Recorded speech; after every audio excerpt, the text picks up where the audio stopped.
start over. Hey, everybody. Get in here.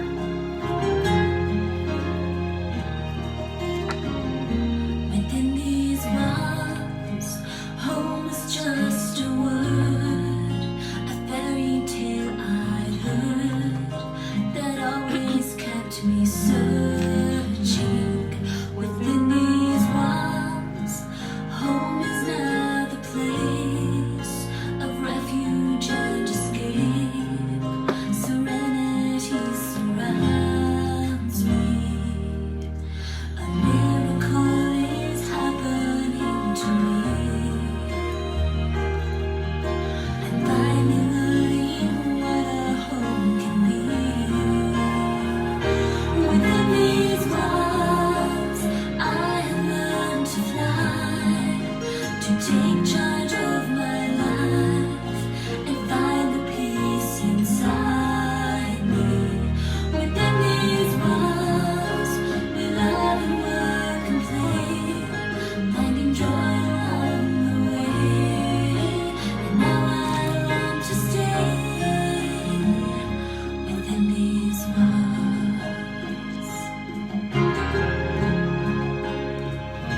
Within these walls, my thoughts would pull me down.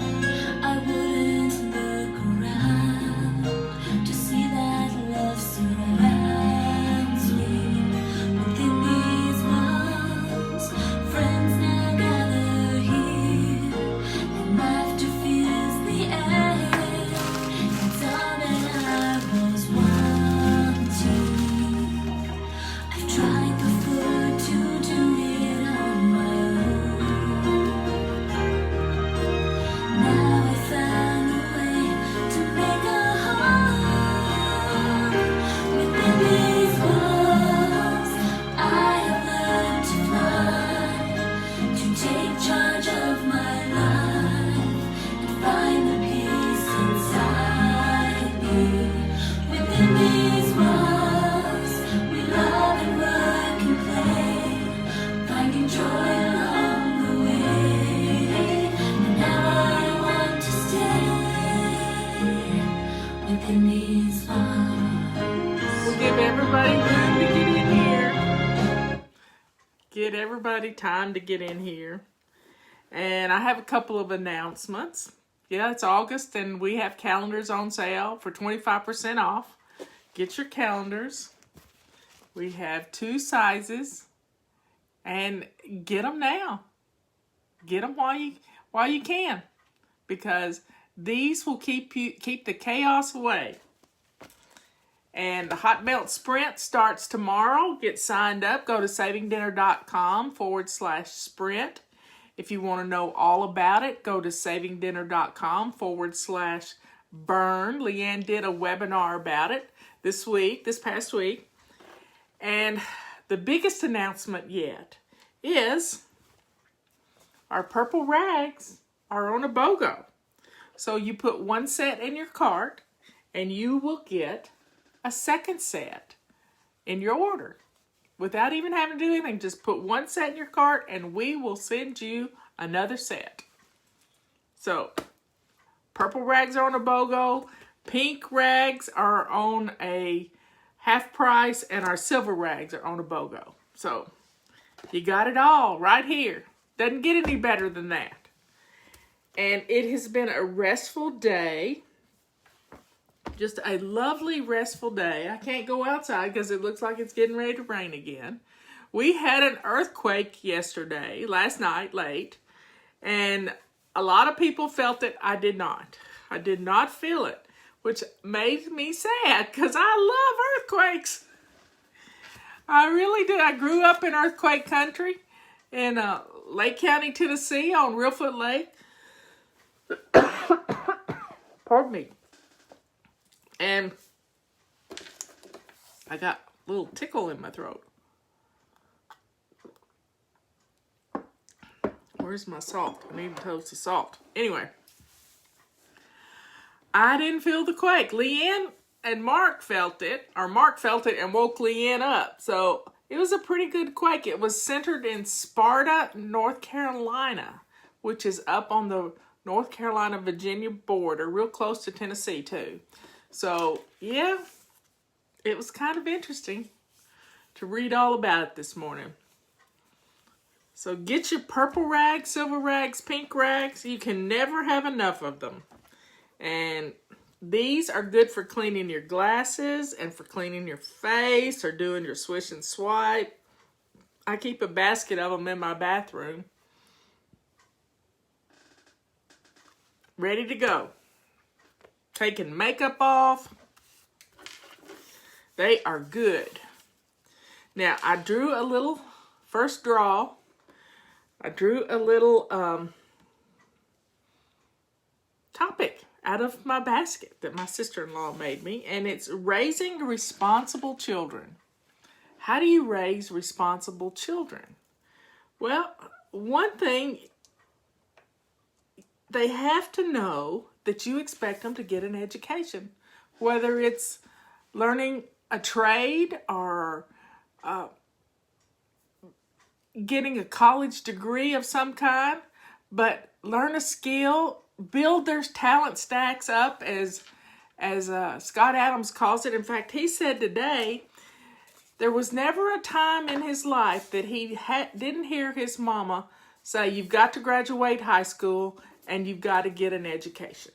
She always said that. And you shouldn't have children before you're able to provide for those children. So he heard this quite strongly. Who loves earthquakes? I grew up in earthquake country. I love earthquakes. I get earthquake notifications. I've studied earthquakes. When a big one happens, Robert and I tell each other about it. It's not that I love earthquakes. It's just a geologic feature. I love geology. It's just who I am. Rocks and geology, and earthquakes are because rocks are rubbing together. So I like the fact that I hate the death and destruction, but earthquakes happen. They do happen. And I grew up on a lake that was formed by an earthquake. And it's just part of who I am. So, if you can't handle that, leave the kitchen. So, how do you raise responsible kids? You can't do everything for them. It's the main thing. You have to instill in them the ability to think for themselves. Give them skills where they have to figure things out.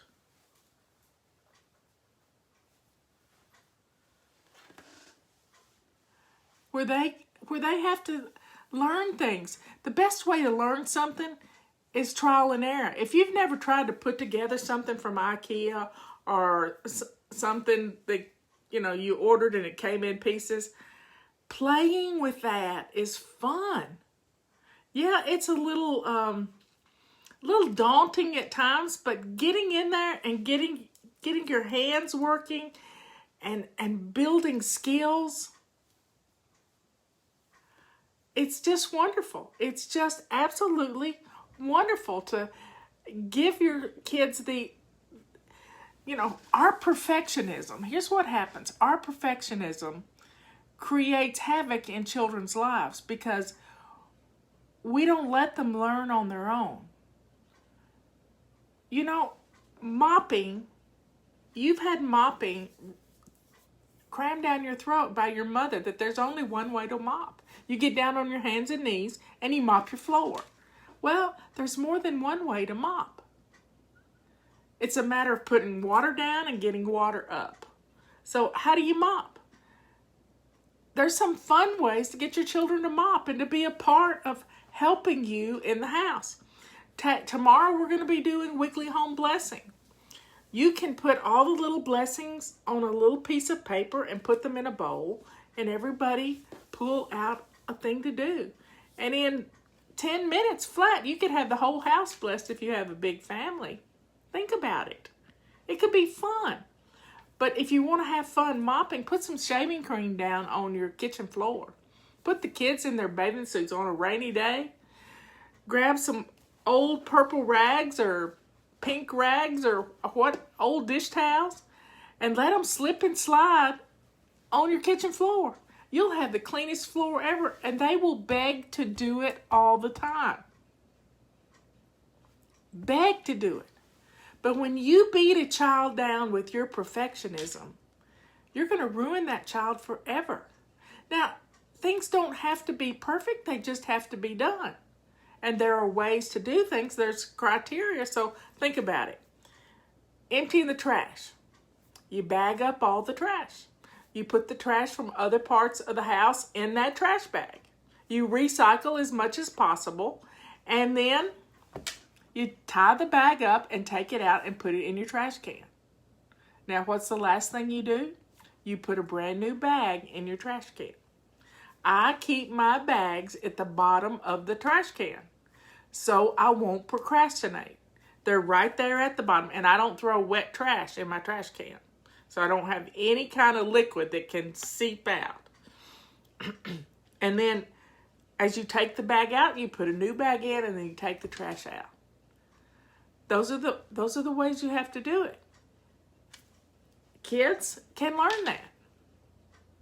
When you make it fun for them, they will do it. But when you make dusting hard, instead of with a feather duster, kids can learn to feather dust quite easily because the feathers are soft and they do not scratch things. They make it fun. So having a feather duster for your children to run, I had a testimonial last night where this lady, her daughter, two-handed feather dusted. She had two feather dusters and she would two-hand feather dust. Now that takes some skill, I'm telling you. But everything can be done to music. And tomorrow morning we're gonna bless our homes to music. We're gonna get the kids involved. Children love to use a carpet sweeper. They love it. They'll do it every day if you'd let them. They enjoy using a carpet sweeper. It's easy. It's fun for them. So folks, raising responsible kids is all about teaching them simple habits, like making their bed every day. If their bed is made in their bedroom, you're not going to fuss at them because their bedroom looks messy. Teaching them to put their laundry in the hamper. Every kid needs a garbage can in their bedroom and a hamper for their dirty clothes. And my son learned how to do his laundry at 9 years old. The sooner you teach your children how to use a washing machine, the better off you're going to be. Somebody said in a testimonial last night, her kids, 15 and 10, and there was a baby. So she helped the baby with the laundry, but the 10-year-old and the 15-year-old did their laundry. And she got this thing, shout sheets that you could put in with the dirty laundry that you could wash just a whole load of everything, all the colors together. And it would stop bleeding from happening. Washing in cold water works too. But if you've got whites mixed in there, you could turn, but this little sheet would keep things from bleeding. And it was Shout color spreader or something. It was to protect that. So having a garbage can in each room is essential. Having a hamper in every bedroom is essential. And setting up simple routines of putting the dirty laundry away. And color catcher, that's good. Thanks, Jan. When the kids do their own laundry, there is a benefit from this. They don't make laundry more by changing outfits 2 or 3 times a day. They learn right quick to wear what they put on and not be dragging out more clothes when they're responsible for their own laundry. So what a great habit to get your children into. Give them a day, each one of them a day to do their laundry. If you have a big family, you might have to double up on a day. But the main thing is they do their laundry. They put their clothes away. They put their hamper back in their bedroom. It's just that simple.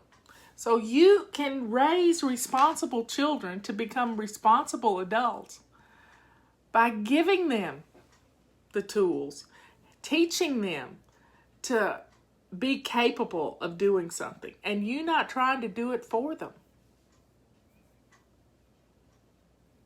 You can do this. We don't have to raise a bunch of children that don't know how to do anything. It's on Amazon. I looked it up last night. And it's at the grocery store too, or at Walmart or Target. Shout color catchers. But try it once without them. Wash on cold water.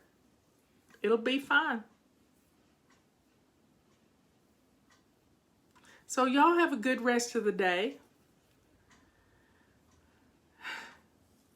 And just, let go of your perfectionism. That perfectionism in you is ruining your children. Nothing they do suits you. You have to redo it, or you make them redo it, and that's just wrong. Let go of your perfectionism, and you're going to be a happier mommy. You really are. You really are. If you will just let go of that perfectionism so that you can train your children, not beat them over the head with your perfectionism. That pushes any child away. I did not grow up in California. I grew up in West Tennessee on the New Madrid Fault. And that in 1811, 1812, they had a huge earthquake in the 9s level. And it's what formed our lake. The whole forest went and dropped down 20 feet.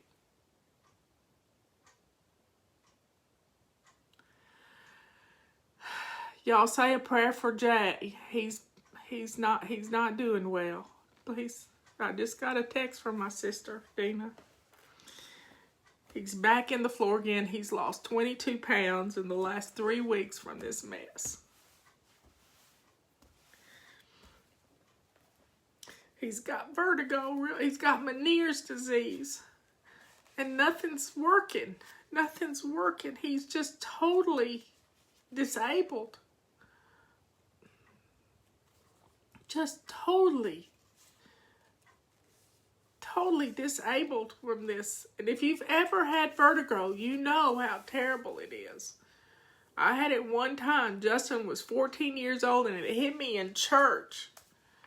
And I just had to grab the arms of the theater seats we had in church and and just hold on to them and look straight ahead because the whole room was going like this. And took 2 men to walk me out to the car, at which point Justin was only 14 and he had to drive me home. We lived in a little community not too far from church, but he still had to drive me home. I don't remember much about it. I remember getting on the couch and just holding on. So, Meniere's disease is not fun, so please. Kathy has it too, so just keep Jay in your prayers. He is in such bad shape right now. In Jesus' name. I love you all. I will see you tomorrow morning, and we are going to bless our homes. See you later. Bye.